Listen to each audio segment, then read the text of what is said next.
Welcome back. Today on Dialed In DIY, I'm going to have a little fun doing some exploratory work on this easy button. Granted, I've ripped a bunch of stuff apart in the past to do a what's inside video to see if I could either salvage or repair something, but today's a little different. That was easy. That was easy. I figure there's gotta be a way to do something with this to make it do more than just say, that was easy. So, let's tear it apart, figure out what's on the inside, and then figure out what we might be able to do a little bit different with it.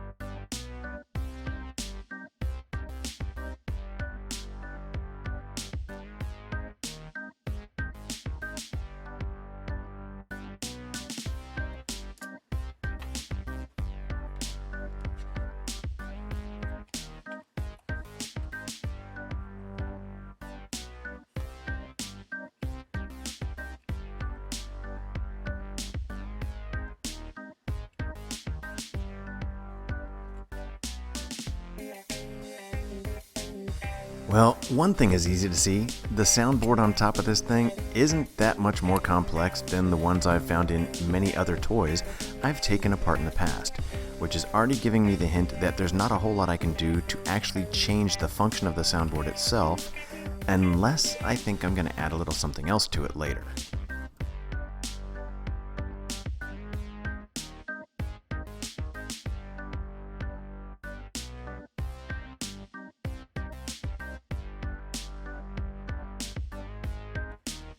That metal clicker plate in there underneath the soundboard actually has a couple of key functions. One, it gives it a very distinctive sound and feel when you push the button down. That's what gives it that click down and pushing it to pop back up.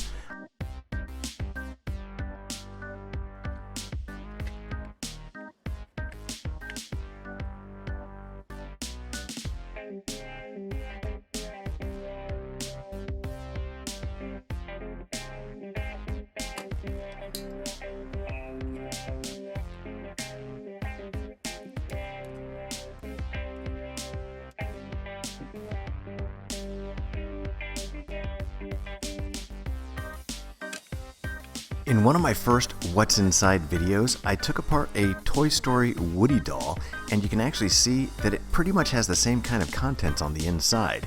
It has a speaker, a battery pack, and a soundboard, and the only difference really is the trigger mechanism. On the doll, you pull a string and make it talk. On this one, it has a momentary switch.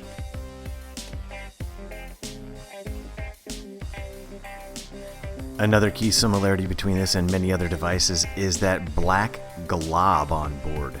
That basically is just a little dot of epoxy that covers up the sound chip that was recorded, and that's pretty much why you can't get to it to change anything else out with it.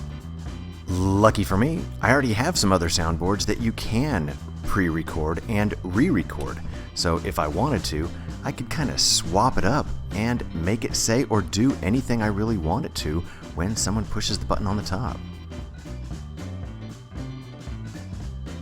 So let's go ahead and take a moment and look at all the parts that are inside of this thing, see how they all work together, and that will help us to understand what we can do and the limitations we might have when it comes to trying to hack this to do something a little bit more.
My immediate thoughts about what I could do to modify this once I took it apart pretty much started with the same thing. I want to use the button because it's pretty distinctive and I like that, but I do want to bypass the audio chip.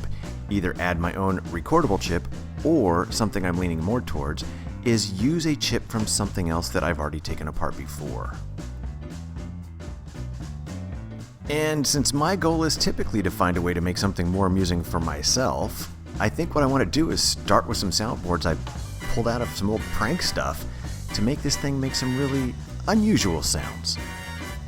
Thank you very much for stopping by Dialed In DIY today and taking the time to check out my video.